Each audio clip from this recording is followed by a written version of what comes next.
Le village de Tomignan, appelé le Boitou, fut créé vers 1560 par Assa Diassana, un chasseur somono originaire du village de Thion dans l'actuelle commune rurale de Markala, cercle de Ségou. Nous sommes venus de Dja, dans le cercle de Guinée. Nous sommes des Bozo. De Dja qu'on est venu à Markala. De Markala, on est venu à Tineni. De Tineni, on est arrivé à Tomignan ici. À ce moment, il y avait l'eau partout. Mais le premier fondateur, en tout cas, de ce village, c'était Hama Diassana. Le village naissant a tiré son nom de deux vocables. Ntomi, un grand tamarinier, et Nyan qui signifie sou, en beau mot. Tout ce que ce chasseur gagnait comme gibier était mis sous ce grand tamarinier. Le nommé Hama avait pour frère qui était dans le groupe, dont je ne connais pas le nom, alors qui cherchait son grand frère qui avait l'air, il est perdu. Pour lui, il est perdu parce qu'avec la dispersion de la razzia et ainsi de suite, ils se sont dispersés dans la nature. Et c'est de là que Hama a passé par Tineni, à côté de San, pour venir à Thion, qui est dans la commune de Tomignan présentement, au Carrefour. C'est à peu près à 10 km de Tomignan, à l'ouest de Tomignan. Ce Hama, tellement qu'ils avaient du poisson, le poisson, ils pêchaient là-bas. Donc très souvent, ils avaient besoin des gibiers. Donc c'est ainsi qu'ils venaient chercher des gibiers jusqu'à ce site-là. Alors, à force de mener sa chasse, il a vu deux puits traditionnels. Un chasseur qui avait besoin de l'eau, très sincèrement. Donc quand il a vu les puits, il a fait un site. Donc chaque les gibiers qu'il trouvait, il venait, il faisait les atoma ou gueniller quoi. Donc le soir, il partait. Donc quand il était un peu fatigué, il a préféré faire une hutte. Ce hutte, qui est devenu aujourd'hui sous un tamarinier, il y avait les deux puits, il avait de l'eau, il a de l'ombrage, donc il a voulu se reposer là-bas. Chaque fois qu'il trouvait de la viande, il venait la faire sécher là-bas. Donc, et qu'est-ce qu'on a dit? Tomi. Ça c'est le nom du tamarinier en Bambara, non? Et Nya, ça veut dire sous le tamarinier, n'est-ce pas? Donc, il y a deux versions, mais la version réelle, c'est qu'il y a Tomi et il y a Nya. En ce moment, le Nya, c'est le nid. C'est le nid. Tomi, ça c'est l'arbre, mais le nid, il est dans le nid. Il est logé dans le nid. Voilà comment est venu le nom de Tomignan. Et c'est ce qui est en 1560. Ainsi, le lieu du regroupement de gibier fit par s'appeler Tomignan. Plus tard, il reviendra y installer sa famille. Les Kamaté arrivés en seconde position seraient venus de Kouara. Les Monkoro sont venus en troisième position de Daga dans l'actuelle commune rurale de Tomignan. La seconde famille, Diassana, serait venue de Mampé dans l'actuelle commune rurale de Fangasso. C'est ainsi que s'est opéré le peuplement du cercle également appelé Boitou. C'est dire que est-ce que le site même du Boitou, c'est ce royaume Bambara de Ségou qui est venu ici par la transhumance, n'est-ce pas? Les Diassana sont venus de Ségou, de Markala. Ils sont venus d'où? Ils sont de Markala. Les Koné, ils sont venus de Bérédougou, n'est-ce pas? Bon, les Dakuo et les Kamaté sont venus du Burkina,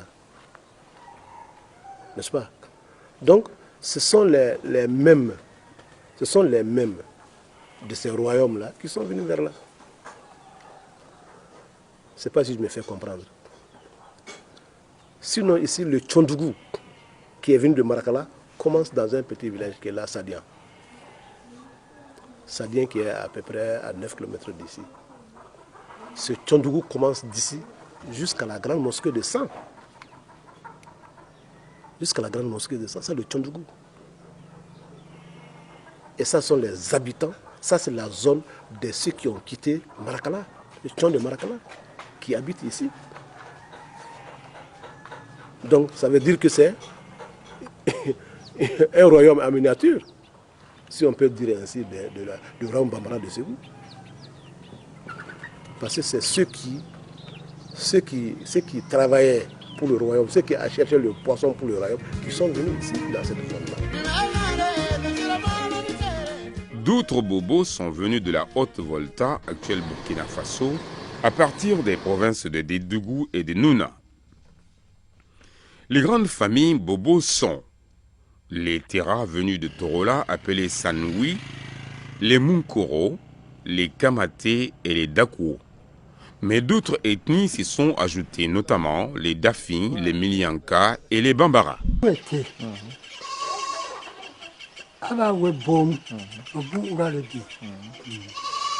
quand tu entends beau, les bobos, ça veut dire c'est profond. Bon. Par exemple, si un Bambara ou bien un Peul, par exemple, tu nous vois comme ça, nous sommes des bobos. Mais il y a un pacte qui nous lie avec nos ancêtres. Et maintenant, pour être initié dans ça, c'est dans ce tout fond-là, dans ce buisson-là que tu es initié. Comment on appelle ça? On appelle ici dosa. C'est-à-dire dans le bobo, on appelle ça le do. Ça veut dire c'est en fait c'est la tradition. Par exemple, chez les Bambara, on parle de Komo, n'est-ce pas? Chez les Mianga, on parle de Nya. Donc, ici, quand il naît tout petit, c'est ici que les bobos, nous, ici, c'est ici que nous sommes initiés.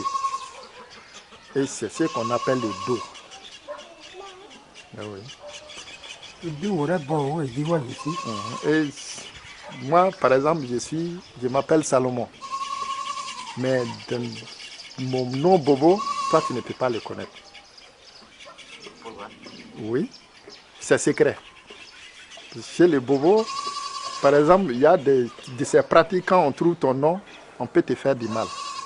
Mais si on ne te connaît pas, si on ne connaît pas ton nom, en fait, tu ne peux pas tout dire. Parce que moi-même, je suis initié, donc je ne peux pas tout dire. Parce que quand à l'initiation, on nous dit de ne pas tout dire. C'est-à-dire, entre nous, Bobo, on peut tout dire. Mais si c'est avec d'autres ethnies, on ne peut pas tout dire. Là, si tu vois. Sinon, moi, j'ai un nom. Et tant que tu veux me faire du maraboutage, ou bien tu veux me sacrifier, tu ne pourras pas. Parce que tu ne connais pas mon nom. La région n'avait connu ni royaume ni empire. Il n'y avait que des cantons. Le premier chef de canton de Teminian, installé par les colons français, fut Nyansan Diassana. Ce qui s'explique par le fait que les Diassana d'origine bozo étaient des plus fidèles aux Français colonisateurs. La révolte de 1917. Pour désenclaver le cercle, il a fallu faire une route de Sang à Nouna. Donc, aux travaux de cette route, il y avait des travaux, on appelle les travaux humains, n'est-ce pas? Ce sont les gens qui venaient travailler par force. Ils venaient dans un village, en tout cas, ils avaient regroupé ça là, ils avaient fait ça en étapes, d'étape en étape. Quand ils arrivaient ici, tous les bras valides sortaient pour aller faire la route. Il y a certains qui coupaient, et il y a certains qui coupaient les buissons, les bûches.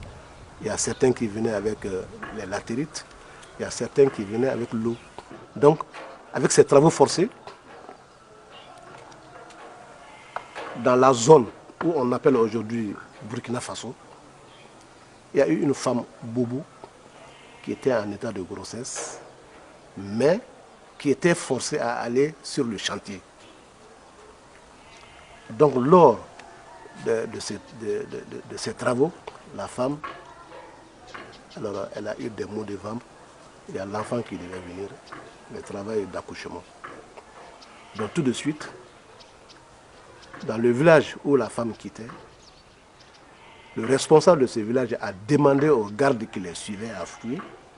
Il a dit, ah, garde que Moussoui, à Kono, à Bafeka Djiki. Wati de Dama pour qu'il y ait Djiki. Le garde, il n'a pas refusé.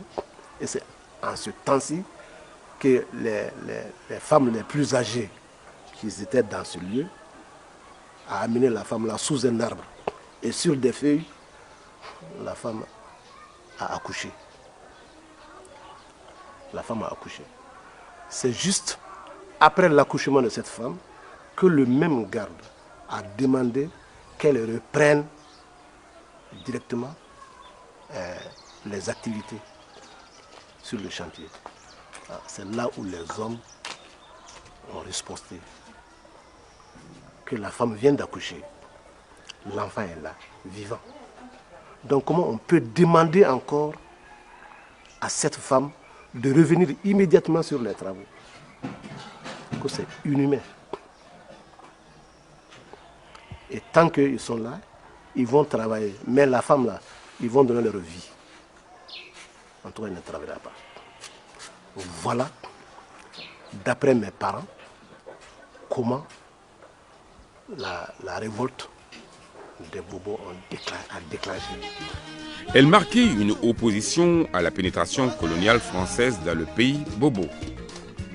Jaloux de leur indépendance et excédés par les attitudes dominatrices des colonisateurs français, les différents chefs des cantons décidèrent de s'opposer à la pénétration coloniale.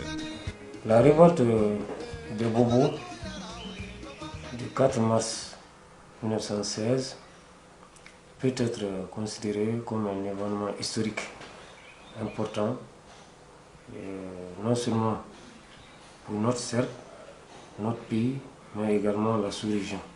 Atteste du refus des populations d'un système qui leur était imposé et qui heurtait leur culture, leurs coutumes. Parce que le peuple bois, il faut le rappeler, est un peuple culturellement fier et qui a toujours manifesté son insoumission à des pratiques qu'elle considère comme humiliantes. Donc, c'est ce qui certainement a été la cause. Donc le choc entre un système qui imposait et la communauté Bobo qui, dans sa culture, ne se reconnaissait pas. Le choc a été évidemment très violent parce que il y avait une supériorité sur le plan, en tout cas militaire, de la puissance coloniale qui avait un armement plus sophistiqué, un armement moderne, face à une population locale qui ne disposait que de flashs et de coupe-coupe. Mais j'avoue que ça a été avec bravoure que ces populations ont défendu leur identité. Environ 4000 combattants furent rassemblés, armés de flèches, de couteaux et de quelques rares mousquetons pour faire face à la colonne française sous le commandement de Vernier venu de Dédougou. La révolte s'est étendue aux cantons de Koula, Benena, Tineni, Mandjakui et Tominia. Ils se sont organisés aussi en groupe de guerre pour les attendre. Voilà comment c'est venu. Et ça a commencé à l'actuel Burkina Faso. Et ça a pris fin à Koro, à côté de ça. révolte de Tineni. Donc, je sais qu'ils ont pris un peu partout jusqu'ici, jusqu'à Tomien, où la guerre vraiment a été très farouche. Il y a eu assez de blancs qui ont perdu leur vie à Tomien ici. Et leur tombe est là, là où se trouve actuellement le jardin d'enfants de Tomien. Cette arme, depuis au bas âge, depuis à l'âge de 8 à 10 ans, le jeune Bobo, homme, s'en servait. Parce que sans flèche, bien sûr. Quand on est jeune Bobo de 8 à 10 ans, on partait dans le champ pour chasser les oiseaux. Et c'est avec ça, sans chose, que les enfants commençaient déjà à tirer l'arc, qui est celle-là.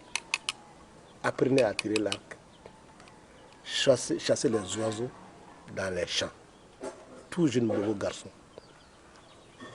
Juste à la fin des récoltes, donc on posait les choses là, des fruits, les fruits de choses là, et une cible si vous voulez, et on tirait. D'âge en âge, chacun tirait, on apprenait à tirer. Parce que le Bobo ne savait pas, il n'y a pas une autre arme plus dangereuse chez le beau, si ce n'est pas l'arc. L'arc, la femme ne touchait pas. La femme ne touchait pas. Voyez-vous? L'arc, quand tu te vois un peu souillé, tu ne touches pas.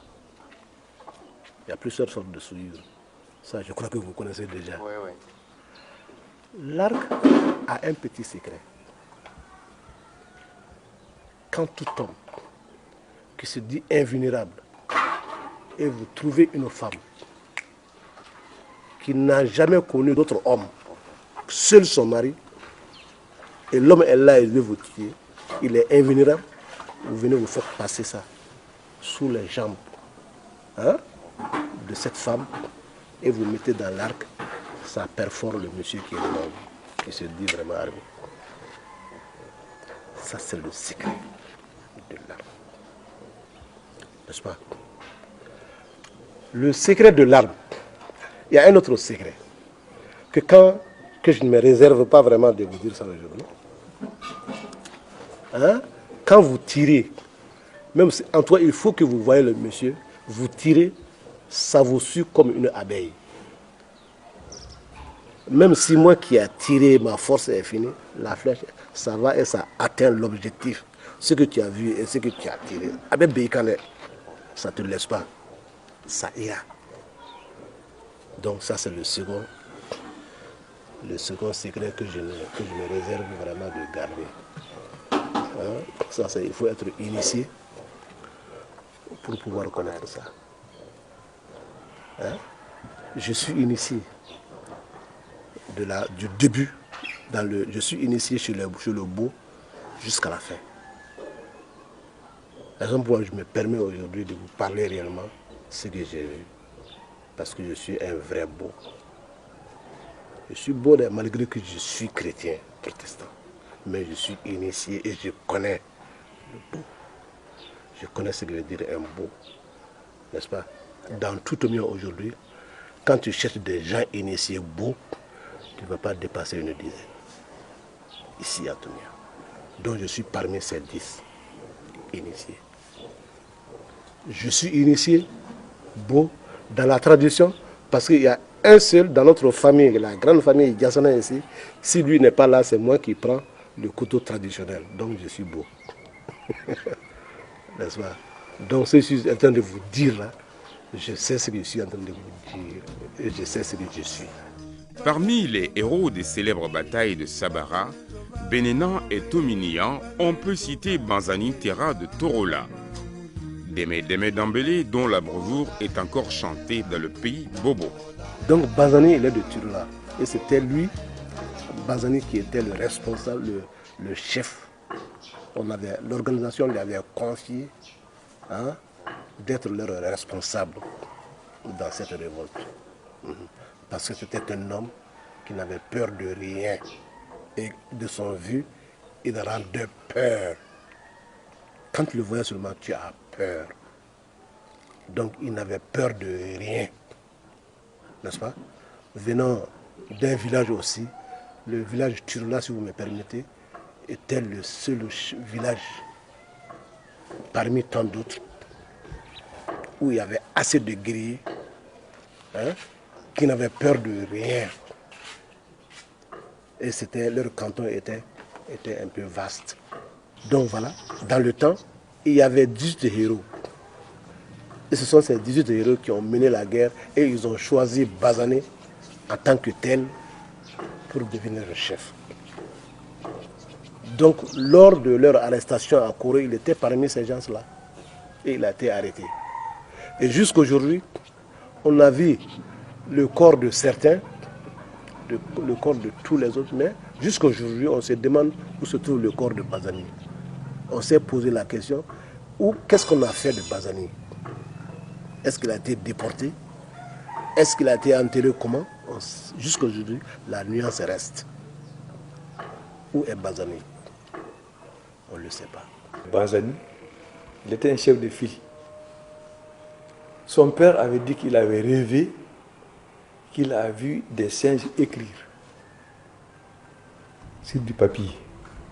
Ce dernier avait son marabout dans le Massina. Il est parti se confier à son marabout pour dire que lui, il voit en songe un singe qui est assis, qui écrit. Qu'est-ce que ça veut dire? Donc, son marabout a dit, bon, attends, nous allons prier. Après, on va faire le lucigar. Le lucigar, ça veut dire que ils vont se coucher la nuit, ils vont réciter des versets coraniques, et là, ils vont se coucher avec les ablutions. Ils vont rêver et voir de quoi il s'agit. C'est ainsi que le lendemain matin, son marabout lui a dit attention, ça c'est des blancs qui vont venir. Ils seront plus forts que nous. Et s'ils viennent, ne vous opposez pas à eux. Parce qu'ils sont plus forts que nous. Tôt ou tard, ils vont nous commander. Donc, ce même faisant, son père est décédé. Donc, il y avait son petit frère aussi, qui était très nerveux également. Ce dernier s'appelait Kalilou. Donc, lui étant très nerveux, il a été arrêté et mis à mort par les Blancs. Donc, Bazani prend la lèvre maintenant. C'est ainsi que les Bobos sont révoltés. Ils se sont révoltés contre le colon. Bazani était le meneur, était le chef de file. Il était même aidé par les Mianga, des Kemprana et certains de Tineni. Tous dans le cercle de sang. C'est ainsi qu'au cours de cette recherche pour l'arrêter, il a fui. Il est parti se confier à un village qu'on appelle Yarani. C'est un village de forgerons. Il allait se cacher là-bas pendant 10 jours. On l'a cherché, on ne l'a pas vu. Mais vous savez, l'homme étant ce qu'il est, il a été trahi. Il a été dénoncé pour dire que Bazani se cache à Yarani. C'est ainsi qu'ils sont allés l'arrêter là-bas et l'amener à 100. Et publiquement, il a été fusillé sous un arbre ici, qui est actuellement mort. Publiquement, il a été attaché et fusillé. Par arrêté numéro 94-300 AF du 7 janvier 1957, un réaménagement fait de Tominian une subdivision du cercle de 100. Le premier chef de subdivision fut Jack Tisserand, de 1957 à 1959, et Tominian devient cercle en 1961.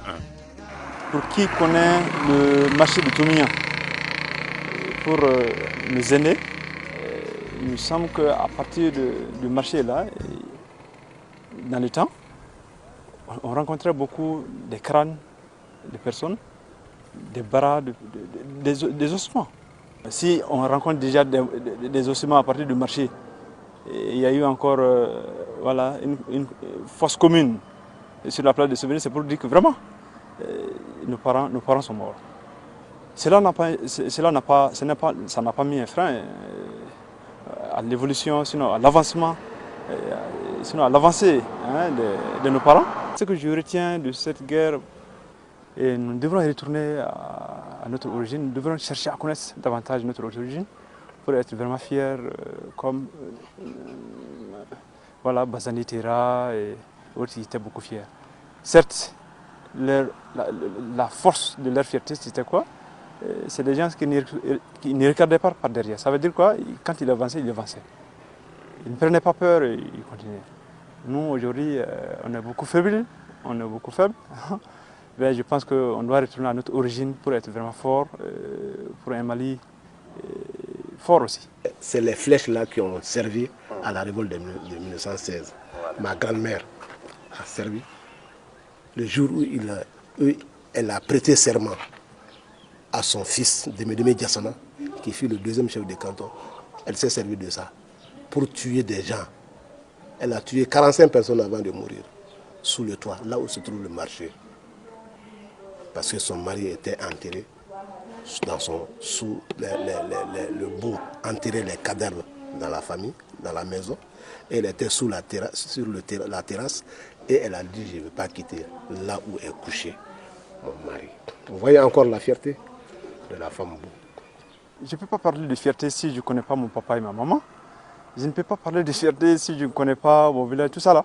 Ça fait partie de la fierté. Hein? Certes, en dehors de cette fierté, il faut aussi parler de la force. Et cette force, c'est quoi? C'est si je suis noble. Ça, je sais que je ne suis pas entaché. Je marche la tête haute. Je vais partout où je veux. Tant mieux. Et surtout que si je m'adonne beaucoup au travail, le produit de mon travail, c'est de ma sueur. Voilà, donc je suis fier de ce que je fais, je suis fier voilà. Donc c'est ça, moi je pense que la fierté c'est à partir de là. Il est bon d'abord de faire une évaluation pour connaître ce que les populations veulent, ce que les populations ne veulent pas, ce qui convient aux populations, ce qui ne convient pas aux populations. Parce qu'il faut reconnaître que la méthode coloniale aussi appartient à une civilisation autre, une civilisation européenne, donc il heurtait maintenant les réalités de la communauté bois. Bon, peut-être un dialogue avec les chefs locaux pouvait éviter de tels massacres. Néanmoins, c'est un fait historique majeur à mon avis, dans la mesure où il prouve quand même que un peuple heurté, quels que soient ses moindres moyens, peut opposer une résistance farouche. Et c'est ce qui a été le 4 mars 1916 concernant la communauté bois. Et les héros, jusqu'à présent, leurs louanges sont chantées dans le terroir. Il s'agit des Bazanitera, les Démédémé Dambélé et leurs différents lieutenants. C'est lors de la bataille perdue à l'entrée de Sang, plus précisément à Koro, qu'au Boitou a perdu ses héros et ceux qui sont venus prêter main forte, tels que les Dogons, les Minyanka. C'est alors que Banzanitera fut transporté à Sang et fusillé par les colons français.